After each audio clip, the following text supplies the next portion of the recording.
Yeah, what's poppin', guys? Sizzyl here. As I'm sure you guys are aware, Overwatch is a very complicated game with tons of hidden mechanics and complex hero interactions, to the point where even after playing for almost 10 years with thousands of hours, I still don't know about a lot of the specific character interactions in this game that can be super useful to know about.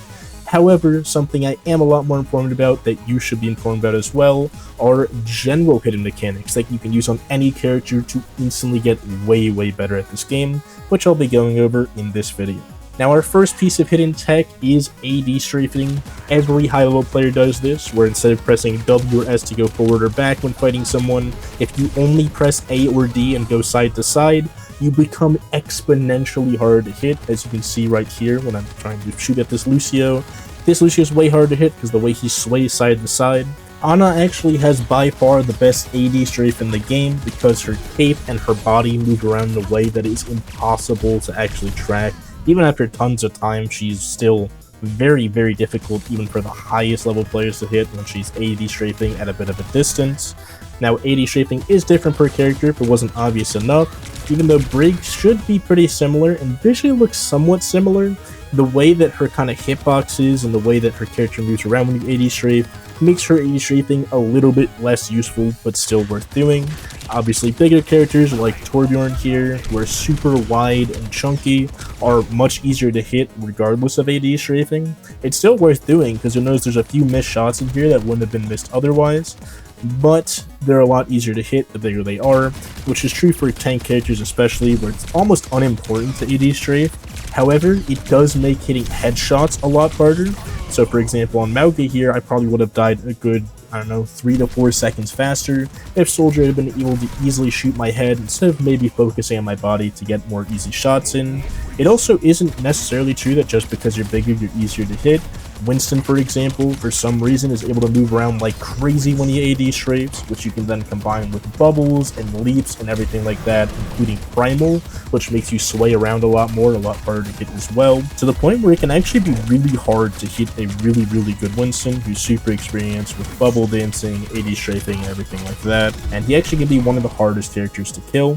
Unlike Echo, who is one of the easiest characters to kill because her slow movement speed makes it really easy to hit her when she's AD strafing, to the point where it's almost not worth doing, although it is something you can just do all the time at no cost and no downside, so you should always do it. And despite Sojourn having a similar hitbox size to Echo, because of her higher ground movement speed, she is much harder to hit, and it's worth trying to keep that in mind. The faster a character, the more AD strafing is generally worth it. That being said though, some characters maybe don't want to always AD strafe, such as Soldier here. We can see if instead of AD strafing you just run around in circles with sprinting, is a pretty unique mechanic. It's way harder to hit that than with AD strafing. The downside of course being you can't shoot and use other abilities while you sprint, so unlike AD strafing, it's purely a dodging mechanic. It's something you should really only use when you get away, whereas AD strafing you can just use always. Whenever you're fighting someone, just do this while you're shooting them and stuff, and the more you do it, the more you get it down, the harder you'll be to kill, even in just a face-on-face interaction. Another super useful general mechanic is buffered inputs, which is mainly useful on Rein, but can be useful on other characters, where if you hold down something, it'll happen right after whatever you're doing. So in Reinhardt's case, after a pin or after holding a shield, if you just hold swing, it'll happen right away. Whereas if you don't hold the button and then click it after the fact, weird stuff like this can happen, where despite me basically doing the same thing, because it took me a little bit of time to react to the Moira there, she actually got booped away before I could swing. Whereas in the other case, I was so focused on canceling the thing, because I can just hold down the swing input, that I could just instantly act and kill the Moira. So it's super useful on mainly Reinhardt, but like I said, any character can really benefit from this, where you basically just hold whatever you want to do after what you're doing right now, and it'll happen as soon as it can. Buffered inputs are super useful on quite a number of characters. Another pretty similar tech that doesn't apply to all heroes, so it does apply to quite a lot of them, are animation cancels, or when you normally swing on a Rein or something like that, it just happens like this. But with animation cancels, you can actually cancel your swings with fire strikes. So when we see Junkrat coming back here, if we just swing, fire strike, swing, you'll just see how much quicker he can die. And Reinhardt, of course, is not the only character who has an animation cancel like this. There's tons and tons of characters who have them. I made a whole video of hidden tips and tricks for every character that goes over quite a lot of them. If you want to watch that, I'll have it linked below. Another useful one is of course Tracer, where she can melee as she blinks to animation cancel the melee and still do the melee after blinking, which is pretty cool. I'm not exactly sure if this counts as like a hidden tech for everyone, but a lot of characters have stuff not mentioned in their abilities, like Doomfist here, when instead of just normally punching like this, if you actually press spacebar after he punches, he goes much further, but the punch no longer hits people. As you can see right here, it becomes clearly a movement utility. There's a bunch of different stuff like this, yet again covered in that same video from before. But yeah, it's definitely worth looking into your specific character to make sure you're not missing out on cool, useful tech like this. Another thing worth looking into for your character are hero-specific settings in-game. Every character has some set of settings, and a lot of them are super useful for making your gameplay a lot more fluid. Or instead of, for example, on Doom, having to press block twice like I did right there to then cancel block and punch, you can actually turn on hold to use power block among many other settings, so that you can just hold the button down, and the second you stop holding it, just instantly go for the punch and hit it, of course, as you always do on Doomfist. You would not with the punch. That would just be kind of sad. You can go hit the punch right after blocking like I did right here the first time through.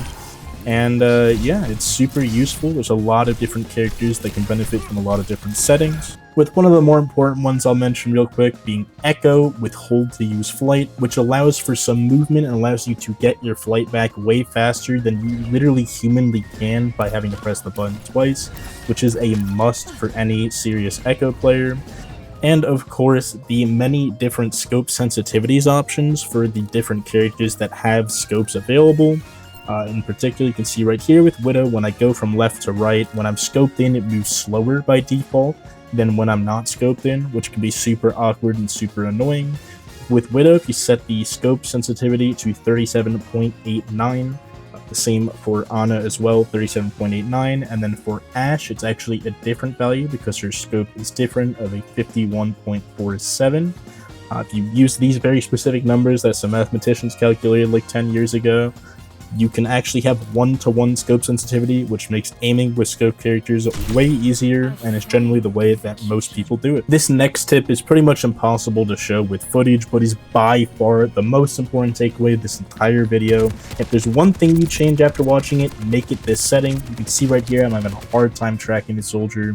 That's because in options under gameplay, all the way at the bottom, I had high precision mouse input off. If you turn it back on, your mouse literally just like activates more and tracks better. This is just a setting that's off to save like the tiniest bit of processing power. It's like 0.0001% of your GPU, and without it on, I'm like a silver player. With it, I'm a master's DPS. This next bit of advice is more advice than anything. You should quick melee. You can see right here with Ramatra, like quick melee can actually use that animation cancel thing from before to animation cancel a punch to get this kill on Widow much quicker. You can see this is it without the animation cancel from quick melee. But quick melee on pretty much every character that has it, which is everyone except the Brig and Reinhardt, super useful and can animation cancel tons of stuff and just do tons of damage in general. Is way easier to hit.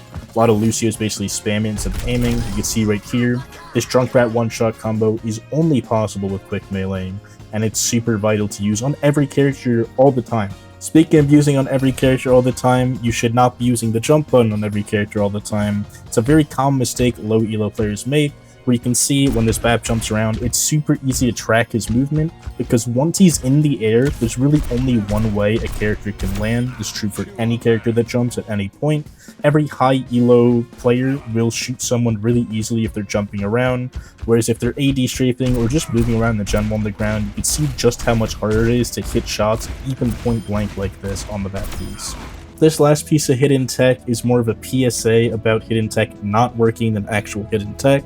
And basically, back in the day when you used to crouch after jumping right away, you used to do what's called a crouch jump and actually get extra height and basically just get extra distance. And a lot of different trick jumps in this game and kind of ways to get up to high ground were only possible if you knew how to crouch jump, which was a mechanic and stuff like Team Fortress 2, Half-Life, Garry's Mod, and whatnot.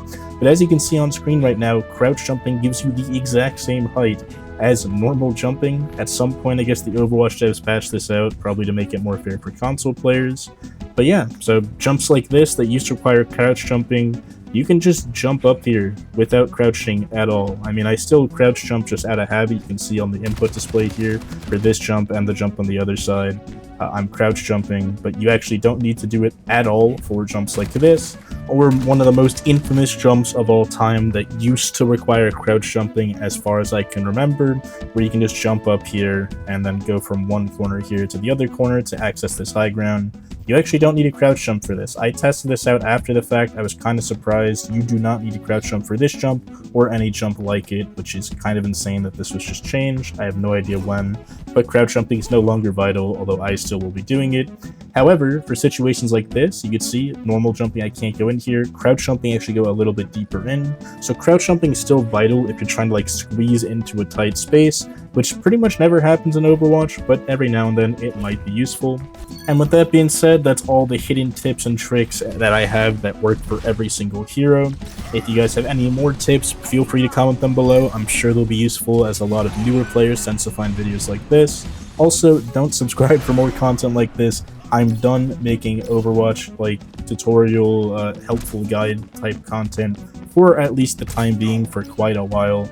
I don't plan on making any more of it, so please don't subscribe if you want more content like this. This will actually be the last of its kind. I know I said that last video, but then I realized I probably should cover stuff like this because there's not many videos covering it. And yeah, with that all out of the way, I really do hope you found this useful. Let me know if you did as well in the comments below. And I hope you have a great rest of your day. I'll see you in the next one. Goodbye.